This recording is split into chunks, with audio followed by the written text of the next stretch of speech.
Dance class అయ్యాక call చేస్తాను. ఇక్కడికి వస్తావా? ఏమైనా ఇంపార్టెంటా? ముందురా, తర్వాత మాట్లాడుకుందాం. సరే వస్తాను.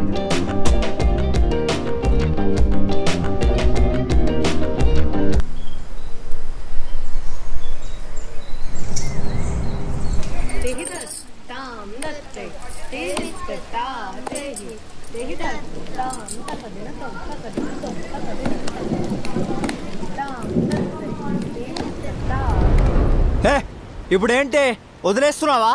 బ్రేకప్పా? నీ చంద్ర ప్లీజ్ లీవ్ మీ అలౌన్. ఇంకా మన ఇద్దరికి సెట్ అవ్వదు. అయినా మీ అమ్మాయిలకు అలవాటే కానీ ఫస్ట్ ఒకరిని లవ్ చేస్తారు, ఆ తర్వాత వేరే వాళ్ళతో తిరుగుతారు, ఇంకెవరినో పెళ్లి చేసుకుంటారు. అయినా ఎంతమంది లైఫ్ తోటి ఆడుకుంటారే పిచ్చిన.